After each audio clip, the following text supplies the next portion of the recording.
afternoon, everybody, and welcome to our Inspire Care 360's webinar today. My name is Nicole Farkas, and I am I'm the senior member advocate here at Inspire Care 360, and will be your MC for the afternoon.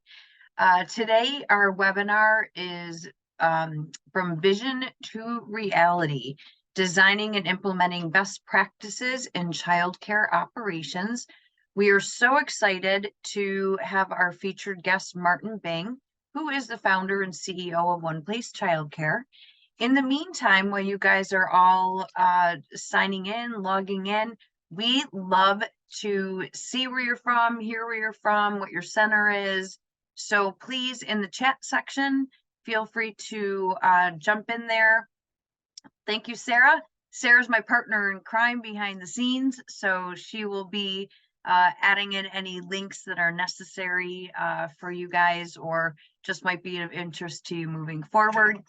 And we are, like I was beginning to say here, we are excited to have you guys on board. This webinar is for you, so we definitely encourage you to utilize the chat. Thank you. We got Keith from Kids Are Kids in Lithia, Florida.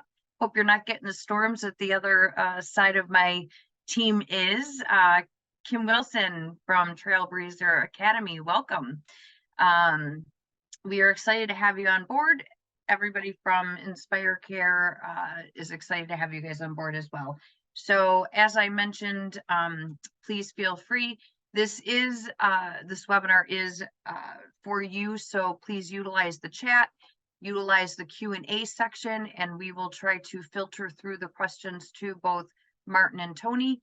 As I mentioned, my name is Nicole Farkas. I am the senior member advocate here at Inspire Care 360 and am your MC for the day.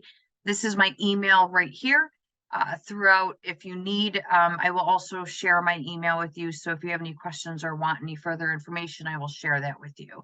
So welcome Angela from Fort Worth, Texas. And we've got, let's see, Patty from Heartland Childcare in Chester, Ohio. She wanted to say right near Cleveland. So welcome. We're happy to have you guys on board today. And as I mentioned, we are super excited to have our special guest, Martin Bing, on today. And he is the founder and CEO of One Place Childcare. And today he's going to talk about best practices, software platform that helps childcare in multi-site organizations and help them to stay on top of their compliance and paperwork, which, as we know in this industry, is so very important. He actually identified a tool that was needed for multi-site franchise organizations that could meet their compliance obligations. So that's huge. Today we're going to be, obviously I'm welcoming you. Please continue to put in where you guys are from. We're happy to have you on board. We will be doing some little housekeeping because, as Tony, our CEO and founder, says, how the bills get paid. But as I mentioned, we're super excited to have Martin, and he is at 6:30 a.m. his time. So thank you, Martin, for accommodating our time here today. We're excited to have you. This webinar is CEU accreditation. So if you need some hours, please let us know. Sarah will be posting in the chat the link so that you guys can fill that out and receive your hours. Please, if you are a bunch of you hovering around a computer, make sure that all of you have the link so that you can fill that out. Otherwise, you can send that on. Thank you, Sarah. She is so prompt on putting in those links for us. But yes, please let us know. If you don't get a chance to link, we will send that to you. Tony, who is our host for today, excited to have you here, Tony. He is the owner and operator of not only Inspire Care 360, but as we like to say, we drink our own Kool-Aid here. So we also have 3 ECE schools in Western New York. And Tony, there's not much more I can say because, as you know, we love you and you are our leader. So Still looking for that raise, so every once in a while, I still got to plug that in And, there. and I can tell, I'm no, kidding. you're I'm wonderful, kidding. Nicole. You're absolutely wonderful. Thank you very much for the introduction and the emceeing and supporting everybody in the chat. And as a reminder, just like Nicole said, as she'll eventually go off her video and audio, but before she goes, she is there to help you with any questions in the chat. You will see, as she mentioned, Sarah will also post a email for how to talk more about some of the solutions that we have, as well as Nicole to support you. If you have questions, and Nicole, thank you very much. I'll let you go. Yep. All right. And if you have questions, please put them in the Q&A. So we have the chat for just sort of general discussion. But the Q&A, if you have questions, then we can look there when those come on in. I do want to mention that today we are having a big thunderstorm. I'm coming to you from South Florida today, where the temperature was 97 yesterday. So it's a little bit warm. We think it's like the surface of the sun down here sometimes. But we're having one of our monster thunderstorms right now. We hope not to lose power. We do have a backup plan. That is Jessica Wright, our general manager. She will pop on if for some reason I cancel out and for some reason if I lose power, just be patient with us. If for some reason that she's unable to, because she's also in South Florida, Nicole will come back on. So we are there definitely to make sure we make it through this webinar. And then on top of it all, our special guest is calling in from New Zealand. So we hope that everything works fine with Zoom today. So thank you very much for joining us. The first thing I would like to do is talk to you a little bit about one of our solutions. So one of the solutions that we haven't talked about in a while is IC360 Rep. So what is IC360 Rep? This is part of our housekeeping, by the way, where you have to sort of pay the bills, as we say. It's one of our many solutions. We have a version for members as well as non-members, the same tool, it's just a different pricing. But what it does is it allows you to survey your staff, your families, as well as prospective families after a tour and interviewees after you've interviewed them. This gets directed to them and it requests them to do a star rating. And if that star rating is 4, 5, or above, it goes directly onto the website you choose, as well as if it is a 3-star or under, it comes directly to you. So you can manage the situation.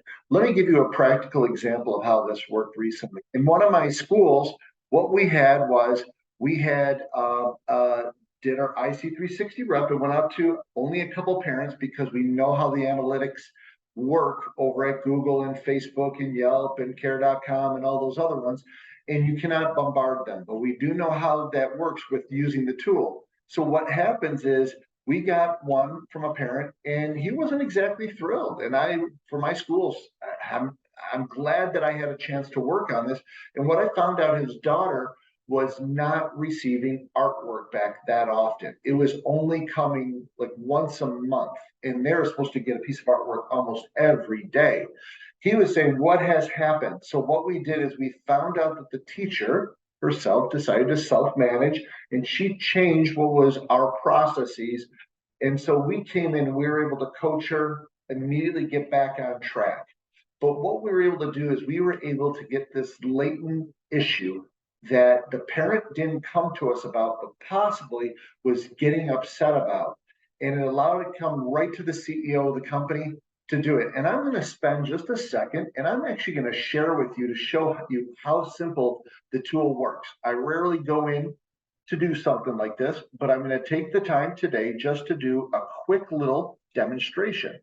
So if I do this quick, if I can get to it, that is quickly here. All right, bear with me. Here we are. All right, and you didn't know you were going to get a little demo today, but I'm going to give you just a little demo. This is for one of my schools. You'll see this pop up if it hasn't already popped up.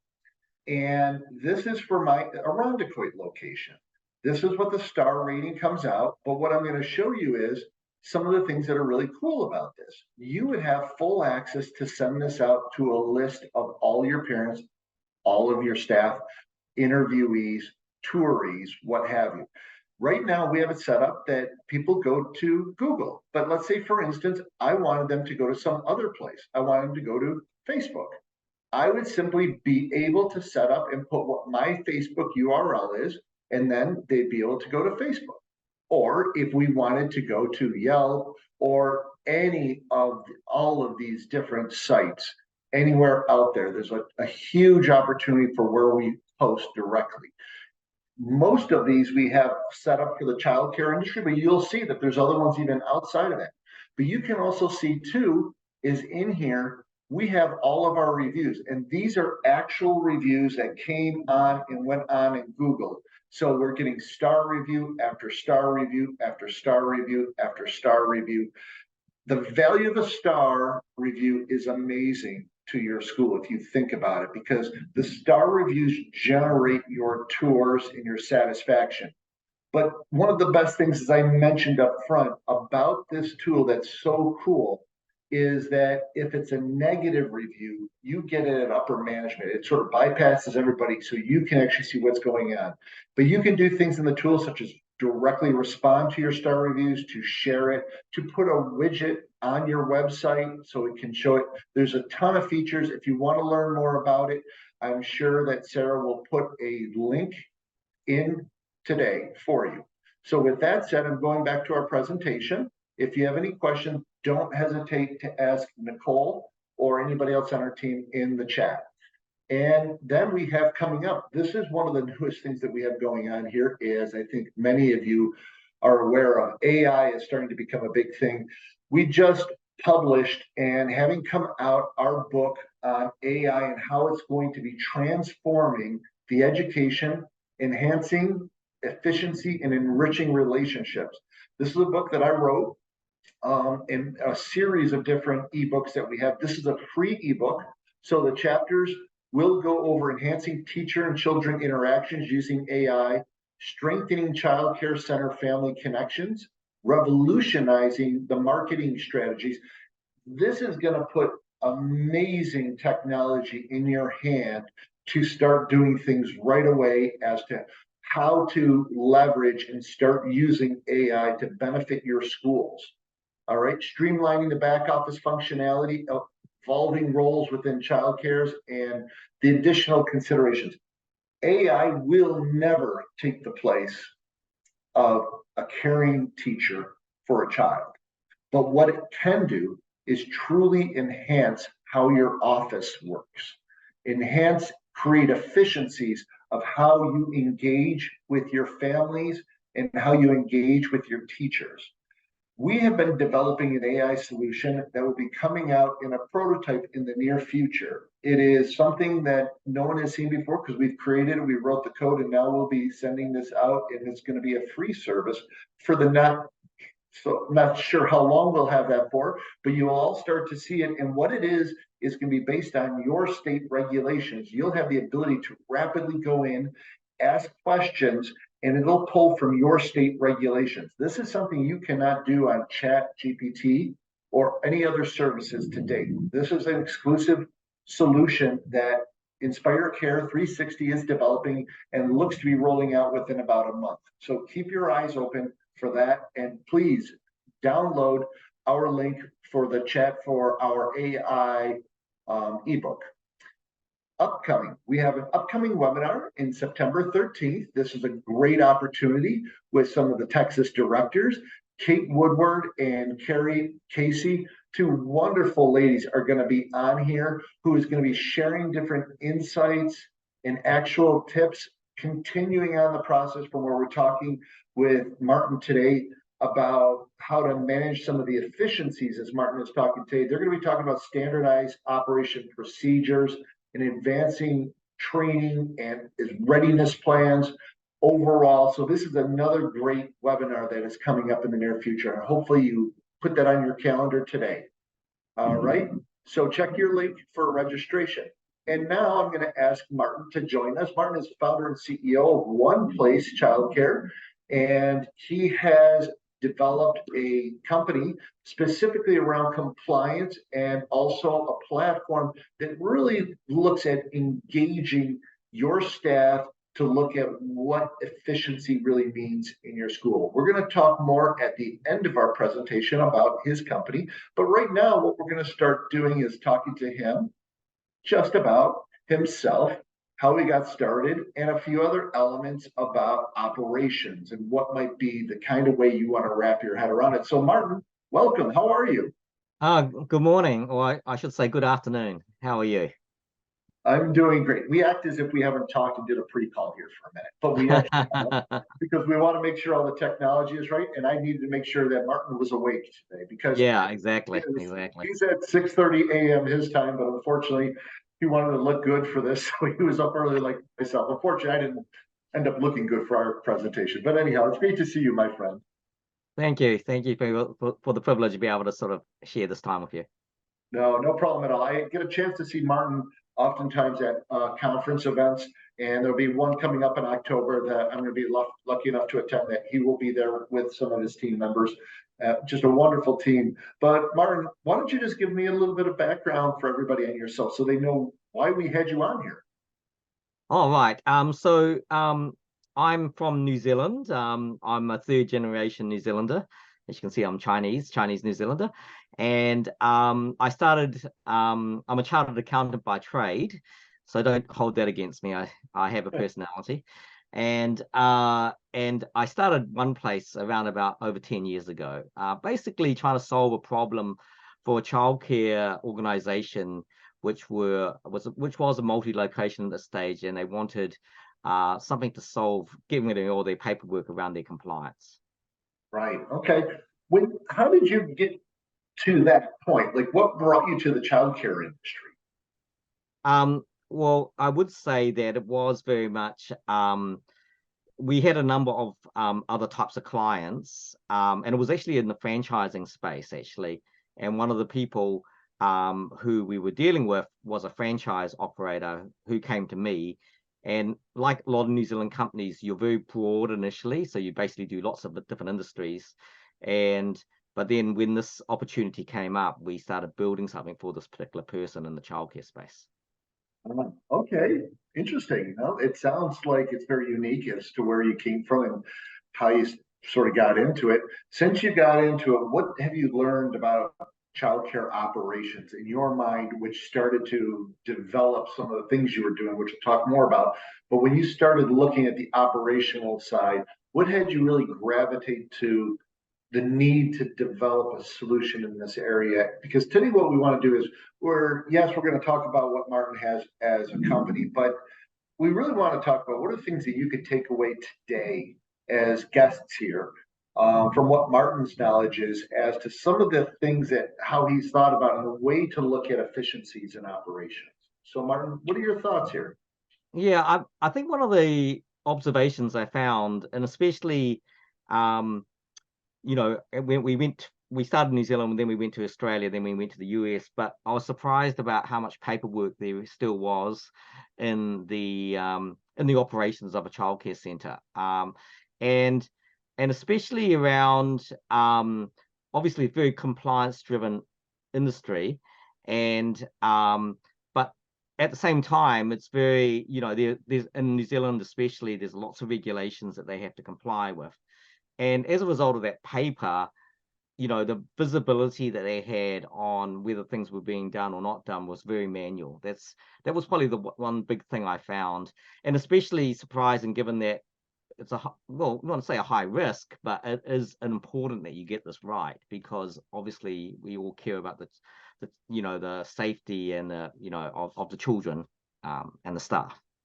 Yeah, well, when you look at that, so I have 3 schools. I've had up to 6 schools, and candidly, there is a lot because our regulations, and we're in New York State, Western New York is where my schools are. There's a ton of regulations. Like everybody on this call knows that the regulations keep on increasing. They never take regulations away. They only add regulations, right? Yeah. And they also redefine things. So like, for instance, how a health check looks today, 6 months from now, a health check might look significantly different. And in addition to that, where before you might have a recommendation to do something in operations. Several states now require specific documents to be done. So you talked about being in New Zealand a little bit. You broke into the U.S. marketplace, and you you pop up all over the place in the U.S. We're really proud to have you as our friends here. What have you seen when you've come to the States mainly? What have you observed as sort of the regulations that are really becoming the main focus across the different states? Well, I think that one of the things I did find, one of the observations I found is that, for example, we really digitize incident forms. And one of the things that we found in some states is that people still require paper incident forms on a wet signature. Yeah. And which is really unusual in this day and age because everything is being digitized. And I could understand that, if it was 10 or 15 years ago, but the fact that you actually still need paper to do that was quite interesting. And it's only in some states and not in other states. And I've even heard that sometimes you have to complete the forms that you have, even in a specific color pen, for regulations. So, but I think what has been a bit of a game changer for all of us was COVID and the lockdowns and especially, that you can't physically sometimes do it in paper. And I think especially in New Zealand, what we've found is that there has been a bit of an acceleration for digitization in the childcare space, and that's also happening in the healthcare space. So I think that's been driven by that, but also the fact that smartphones have been ubiquitous now, right? So, like, for example, my organization probably wouldn't be able to exist 10 or 15 years ago because you would need special devices. But now we have that, computer in our hand all the time, unfortunately. But the good thing is that you can do a lot of things with that. Yeah. Yeah, no, that's fantastic. And you talk about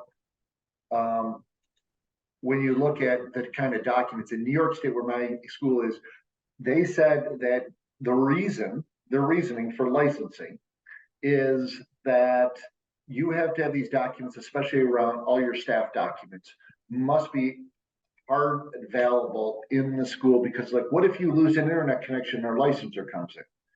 Well, we can have those all downloaded to our client or our laptops, and we can have those available to you. Like, what if that goes down? I'm like, so we do know that licensing can be a challenge. When you look at the kind of things that you deal with, if you're looking at the operational side as to the staff side, where is your main focus when you look at the digitization of documents? Is there a bigger focus on one side as to the other? Well, I think it's all about problem definition, isn't it? So what problem am I trying to solve? And the problem I'm trying to solve for our clients is we want to give better visibility for single locations and multi-locations that their compliance is being done. And, if you're really a small center and you're doing paper forms, that may be sufficient, to be blunt, to be honest. And the fact that you've got paper forms is actually quite good. The fact that you're actually recording stuff, right? But the problem is that as you get bigger, and one of the things I have noticed when going to the US, that you have quite large centers. You have centers over 100, 200 children, whereas in New Zealand, on average, they're around about 50 children. It gets harder and harder to get the paperwork, and you don't know if things are being done or not done. So that's one thing. But also the problem escalates, and no doubt when you work with your clients, and the real value that you add with your clients, and when they scale, is that gets really difficult if you've got multiple locations. So you've got the tyranny of distance. And so you have no idea if things are being done or not being done. So that's the first thing. But the second thing is, in your example, Tony, they're sort of saying, oh, well, if the internet goes down, or, what happens if I can't get it to access to the laptop? But the reality is paper is actually, you're even more vulnerable. What happens if you've got paper stored in your storeroom and suddenly there's a fire and suddenly you've lost all those records that you need to keep for the last 5 or 7 years, right? And you've got them in boxes, and firstly, you don't know if the check has been done, and secondly is you've got to go through all these boxes years and years ago. I just want to share one example. We had a client who was using our system for incidents, child incidents, and that the parent of that child, one of the children, complained to the state that they did not agree to, they did not never see a license incident form, that the child was injured and all that sort of stuff, and they complained to the state. And one of the things that we were able to do, we were able to retrieve that information instantly for the client, and they could see the signature, So yeah, so I think that's one of the benefits of obviously digitizing. Yeah. So, and I think that we all naturally know that digitizing makes a lot of sense. It makes a ton of sense. You bring up a really good point about once you start having things in paper documents, but in the States, there's a distinct requirement each state has for how long you keep documents, how available you have the documents and stuff. Is there any, and we'll talk about the proactive things to look at, but the reactive things, do you think that there's value in having those documents digitized, even though that's possibly something not something you do, but do you see there's value in going back and taking those? Because I know I have a bunch of boxes of all employee forms and everything. To be honest, I don't actually think that you should spend a lot of time with your historic stuff. I mean, at least you could scan them and stuff like that, but it's quite a lot of work. And but potentially your important documents, you could do that sort of thing like that. But it's like, we obviously encourage our customers to come on board to actually start from now, but a lot of them don't actually historically then try to upload everything, sort of thing like that, unless it's sort of like within the year to get the trend of information and stuff like that. Yeah. Okay. And if you were to, so let's talk a little bit about, when you look at the operation side of the business, where do you see is the danger points within your operations that if you're not really keeping an eye on and you're not really measuring and or focused on, where are those danger points that some of us on the call might not even realize that we're not tracking or looking at? Well, I mean, even like it's the sort of routine things that you do every day. Most of you guys with open and closed checks, food safety checks, property maintenance checks. And what I sort of call those sort of sometimes lead indicators and lag indicators. So lead indicators tend to be like things which could proactively make a difference for something in the future. So for example, if you're not doing property checks on a regular basis, then that could actually result in some hazard being created, or that your maintenance is being underdone and all that sort of stuff. So not only we do checks, but we have things called like a ticketing system or a task system.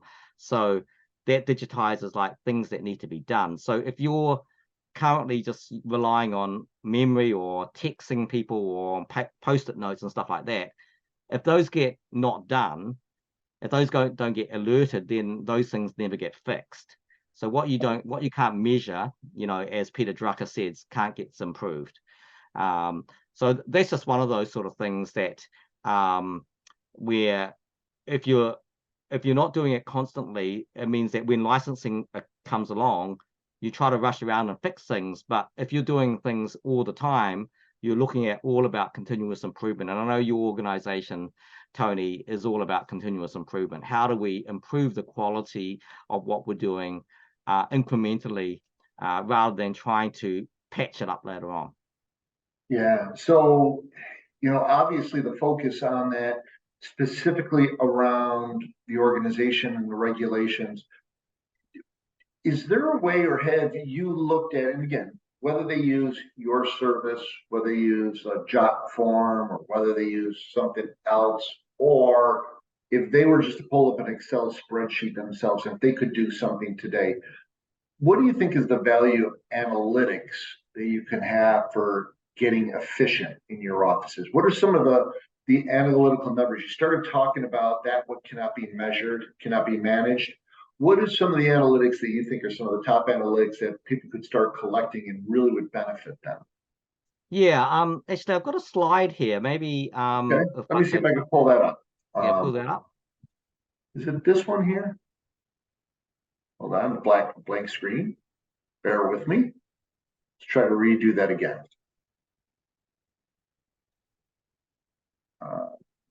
Okay, it went blank. Hold on 1 second for me. We'll get this up here.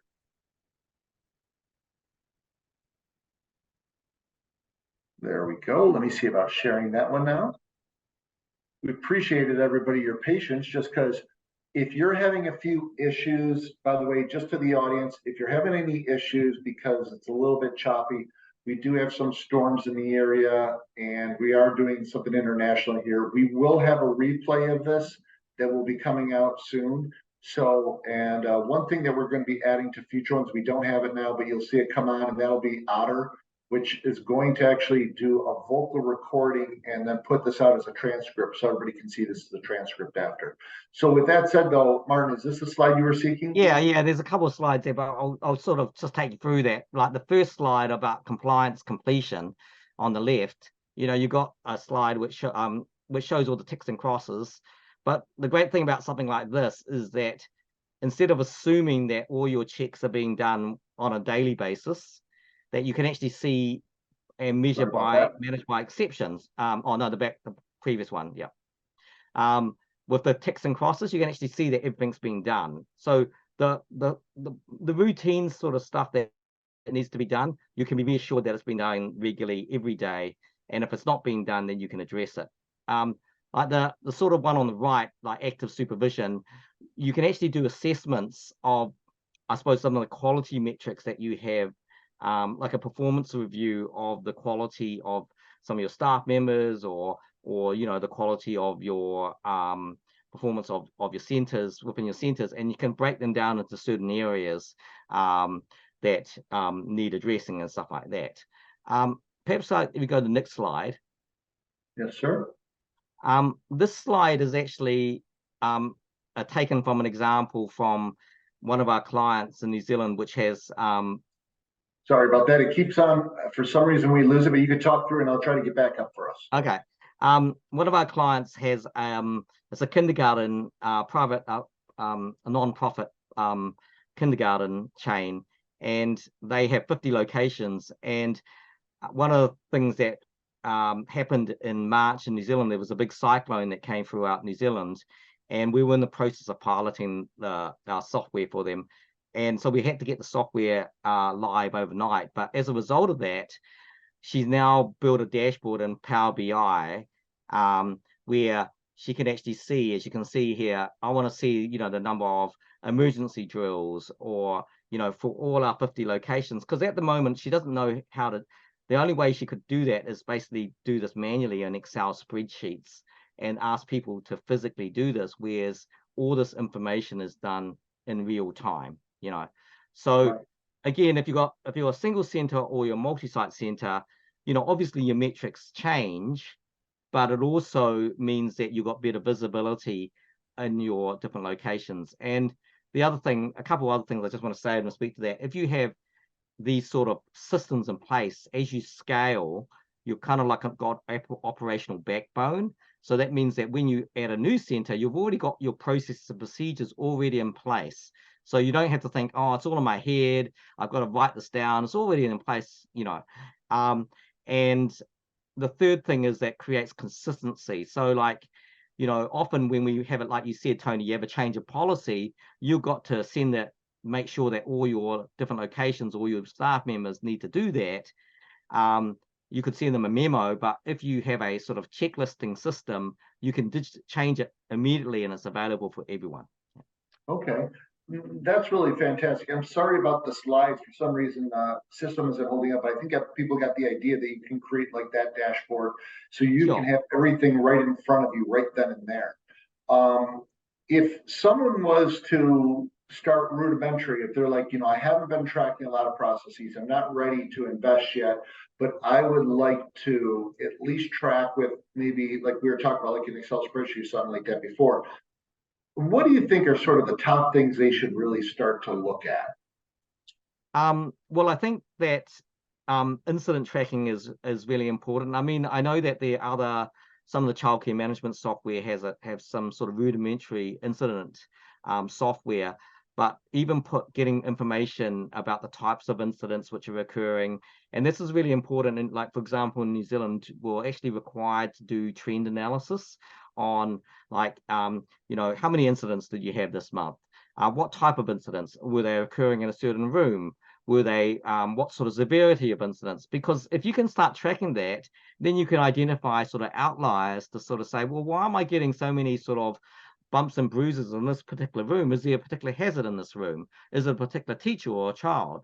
So that's one. Incidents trend analysis is really important, but also around just making sure that operationally, for example, around food safety, you got to make sure that your checks are being done regularly, because the last thing you want is some food poisoning and then getting shut down as a result of that. Yeah, exactly. And so I definitely hear you when you look at that. When you look at best practices, when it comes to compliance, you're talking about some of the opportunities, especially around the things that are very vital, food services, incident reports, things of that nature. Those are the things that we all know about as childcare owners, right? What are the things that sometimes we're not thinking about that we should be possibly looking at operational? Okay. I think one of the things is around some of your perhaps some of your getting ready for licensing. So what some of our clients do is that you have a licensing that comes around maybe every 2 years. And some of our clients do, they do self audits, self assessments around licensing every 6 months. So they're always prepared for some of the quality areas and the licensing areas that they might be measuring. And the same thing for example, if you're using some sort of quality metric like in Florida, FACM use our software, the Florida Association sort of, and if you're looking at sort of star rating, you can use it for something like that. So I think that it's not only sort of restricted to just general compliance in the sense of, things which have been done or not done, but you should be also thinking about this from a quality perspective, and other sort of quality metrics. You also, I think, part of your solution, which I had an opportunity to look at before in the past, was you can attach imagery to some of it too. So people could take photos on a smartphone and things like that. What's the benefit of having some imagery tied to that on a daily basis? The old Chinese proverb is that a photo tells 1,000 words, right? So the great thing about a photo is that you can, for example, one of our checks that a lot of our clients use is take a photo of the room, of what it looks like in the morning, and take a photo of the room, what it looks like in the afternoon. So the good thing about that is that for our situation, the photos are time and date stamped. So with a photo, you've actually got photographic evidence of what the room looks like at a certain point of time, right? So what that means is that instead of writing on a paper checklist, the room is nice and tidy, tick, you can take a photo, and therefore you, the owner, can actually see, oh, yep, my rooms are all good. And if licensing ever comes in, you can show them evidence of that. The other way of taking photos is, for example, if, in New Zealand, for example, you need to keep the rooms at a certain temperature, you can take a photograph of the temperature thermometer of the room to prove that you've got that. So the great thing about photos is that it means that there's evidence. It means that people, to be blunt, can't cheat and just basically do a tick and bash. Yeah. And also that you can actually see things that you can improve, Well, that's wonderful. And when you look at that and you look at how it works, how have you seen staff adopting the fact that they're being asked to engage more in the overall operations of the business, that they must participate in a certain way? Do you know what I'm saying? What is sort of the change management process that goes through your head if you are an owner on trying to implement this to get everybody on board?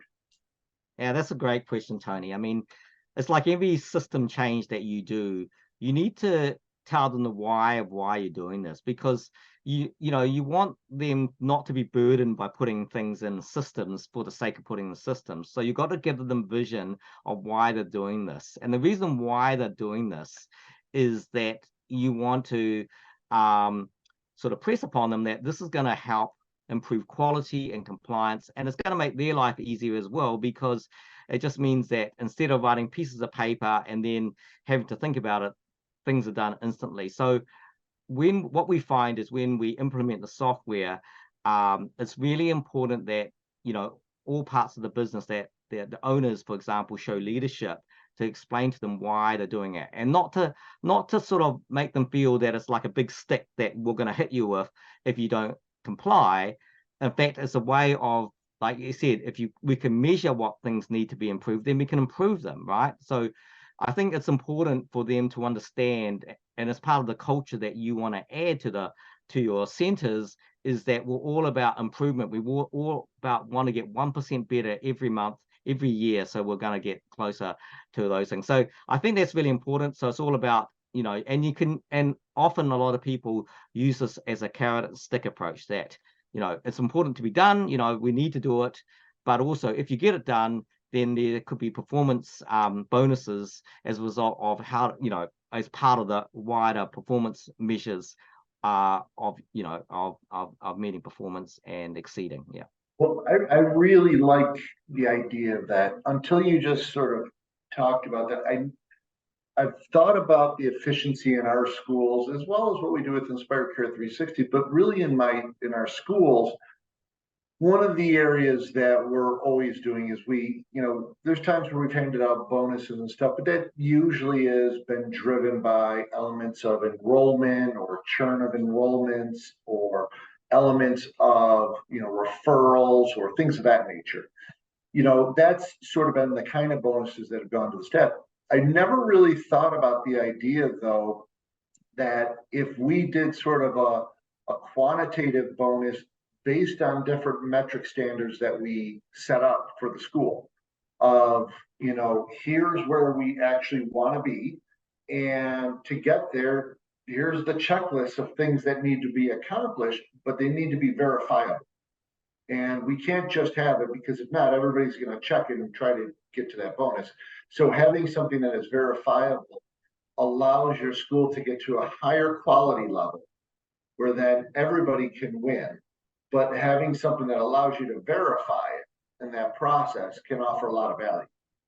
So yeah, and I think it's also, you raised a really good point there too, because it's all about how the questions are asked as well. Because instead of asking the question, was the gate shut? The question might be more, did you notice that the gate was shut in the morning? If not, then please make sure you close it. So in other words, you're trying to encourage them not to basically identify improvements, right? And a lot of it again is all about culture. If you have a culture where it's okay to make mistakes, and it's okay to report mistakes, because we all want the improvement, because it's for the best for the children as well, And so I think that's really important, that if you're going to put a system like this in, you use it, you really have to explain the reason why, and leadership needs to be committed to it. And not the center directors need to be committed to it, and the educators need to be committed to it, because it's not going to work. And we've had situations where put the software in, the owner's really enthusiastic, but what tends to happen is that the educators aren't on board and they don't want to do it, sort of thing like that, and they don't understand why they're doing it. Right. And it does take some effort to really get a sense of why, because if your people and staff don't understand the vision of what you're trying to get to and your objectives, and that's oftentimes, I would say, one of the challenges we have about anything that we do within our schools, whether we're implementing more training and development, whether we're implementing new policies or dress codes or things of that nature. If we don't sort of help them with the why, quite oftentimes it's difficult to get people on board. But let me ask you, when you've looked at implementing, whether it be your system or things that will improve the operational change, what have you seen as some of the best ways to get people on board with it? What is some of the best practices in doing that? Yeah, I think one of the things is, and I've got an IT background in as well, is that actually one of the favorite phrases I like to say is kind of less is more. And so what I mean by that is that you try to start small. So for example, if you want to digitize checklists in your organization, you start with one checklist. You start with opening check, right? And just get them to do that opening check, get used to it, and then find, oh, that's kind of easy. And then show them the results of the opening checklist. And then you can add on other things. So first of all, start small and start something which is, hopefully going to save them time as well, something like that. I mean, initially, they may find, it's taking me longer, but what they've got to realize though is one is they're getting used to change is difficult, right? And anything that we put in, we had to do a sort of change management process. But once they're used to it, then you can start adding other things around that sort of thing. Yeah, and what I found with my schools that has really worked well for getting my staff around there has been we would have staff meetings, and instead of us rolling out and saying, here's some new process you need to follow, what we've talked about was here are some of the challenges that we're trying to address. And then we would actually ask the staff, how do you think we can solve these challenges? So they become part of the solution as just the reception of what our idea is. So then when we introduce some things to make things efficient, they get a little more of that aha moment of, that would be great. It would be so much easier. But now they're part of the solution as to being on the receiving end of now I've got to just do more work before I leave today. And that I think is a huge opportunity where we've seen a lot of success in that. Any thoughts? Yeah. And one other thing too, like we had a situation where obviously when COVID was about that, we created sort of like a digitized form for parents to complete. Instead of writing pieces of paper which documented the health of their children, where they had basically anyone in COVID in their household, they could do it digitally on their phones before they came in, right? So if you can show people the example of something like this, which is going to really add a lot of value, and it means that you don't have crowds of people round with pens on paper before they enter the center, then they can actually see the benefit of something like this. Interesting. No, I think it's straight on, and it's really valuable to try to help getting your teachers on board with the process that you're trying to change, because operational efficiency honestly is one of the areas that will dramatically help you change the profitability of your schools too. It's not only about staying within regulations.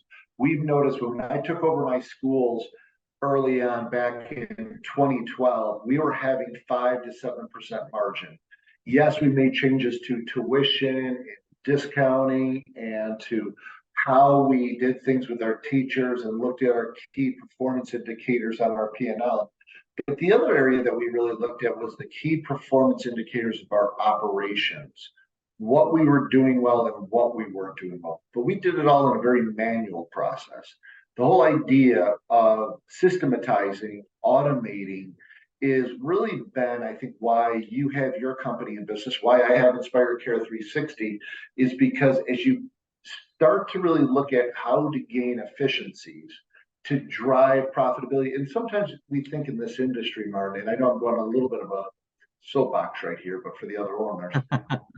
But a lot of times we're told by the parents, we're told by licensors that you're not meant to make a profit in this industry. You're told that you're there all for the children. Well, here's the fact. The fact is, if you're not taking care of your staff, if you're not taking care of the way you do your operations, if you don't put the oxygen mask on first, as they say in a plane, to take care of yourself, you can't really serve those children to the best of your ability. And at the end of the day, it is about serving the children, but it's a whole ecosystem of your staff, your families, your operation, and even yourself to get there. And I think that the fact that you need to really look at how you become as efficient as possible gives you a better spread on profitability that you can then do more bonusing towards staff. You can do more things for your kids. Do you have any thoughts on that? I 100%. I mean, you're sort of talking, you're speaking my language there, Tony, because it's basically what I say is like there's 4 legs of a stool, right? That you need economic sustainability, because if you can't have economic sustainability, you don't have a business, right? And therefore you can't pay your staff. But you also need to look after the staff. You need to solve a problem for the customer. In this case, looking after making the best childcare centres you possibly can. And the fourth thing, which I think is we need to provide, good for the community, with flourishing and stuff like that. So absolutely. And I think I just want to add something about, with the operational efficiency as well, is what you're really doing is codifying your DNA and your operations and your policies through an operational system. And that's going to help you not only to grow, but eventually, if you decide to exit one day and you're undergoing due diligence, you've actually got all the processes and procedures all ready to go for the new owner. So it's just going to help that process a lot easier. I'm really glad you brought that up because eventually we'd all like to probably have some level of a succession. And in that kind of succession, you are going to have people coming in and looking at how you manage it. If you're in a very manual process, they're seeing dollar signs on how to get from point A to point B. But if you have all your processes under management, you're significantly ahead of the curve and really have made it a lot more valuable, your organization. We got a question from Estelle, and Estelle has asked, if you are wanting to start implementing these systems, which categories would you start with? Well, I mean, I would sort of start with something relatively straightforward as an opening and closing check.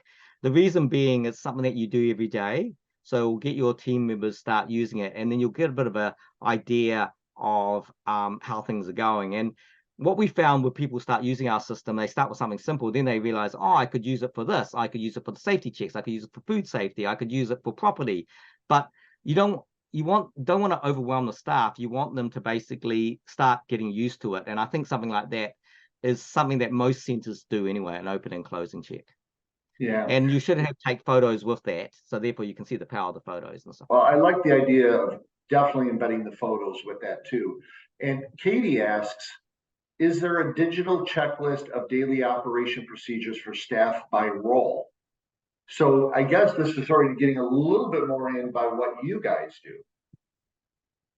Yeah, I mean, we can do it. We can set it up such that certain people have certain checklists depending on what they do. But we also, and for example, if you have a multi-locations, an area manager or field staff would have obviously certain checklists that a center director would not have, right? And obviously we have it such that, certain, if you're at one school when you're doing checks, the other school can't see it. So we have the ability to basically make it quite specific to people. Yeah. No, very good. So let's talk a little bit about One Place now, because we have a few minutes left. And if anybody has any questions like Katie or like Estelle, please send them off to us. But tell us a little bit more specifically about what One Place does itself. Yeah, so essentially we have two parts of the product. We have an app where you can use on your tablets or your phone, and the app is used for, completing. We have three parts to our product in the app: completing checklists, completing tickets like tasks, and completing incidents. And it's and you can have as many checklists, any types of tickets, and tickets have different workflows and go to different people like your maintenance person or your health and safety person, all that sort of stuff. And the incidents is quite in depth where you can basically do trend analysis and stuff like that. So that's the app. And essentially we then have a web portal where you can see all the visibility of all the reporting around that, and you can do all the administration. Yeah. And the second piece, is that where you're able to create that dashboard you showed us earlier? Absolutely, yeah. You can. There were two dashboards I show you. The first one is like the ones we've got built in the system. But if you're a larger organization, and you might want to use Microsoft Power BI, and these are for like quite large organizations. But we have our own dashboards, and the great thing about our dashboards is that you don't even have to log into the system. You can get them emailed to you every morning to making sure that things are being done. So, if you're working from home that day, you can actually see that your staff members are doing what they're doing. Actually, just one final thing I just wanted to just say about this with using a system like ours is, as we know, one of the biggest challenges at the moment is the lack of staff and employee shortage and sometimes employee turnover. Great thing about using something like ours is that when a new person comes in, they've actually got all the set procedures of what they need to do, digitized. all ready to go. So that's just going to help your staff members acclimatize to your processes a lot quicker. Okay, very good. So if there's any more questions for Martin, it would be great if we want to bring those up and we can talk to him. But I am going to reinforce, since we're coming to the conclusion of our time a little bit, I am going to remind everybody that we do have a certificate for you for the training. And where is the slide here? There we are. One Place has been a great friend of ours. We love it. If you have a chance, I see Lynn all the time. Lynn is amazing. She's a wonderful person that is here in the States, right, Martin? She's not in New Zealand all the time. You're on mute right now. But let me see. Did we put you on mute somehow?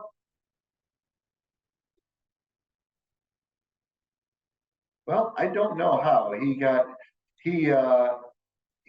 muted somehow.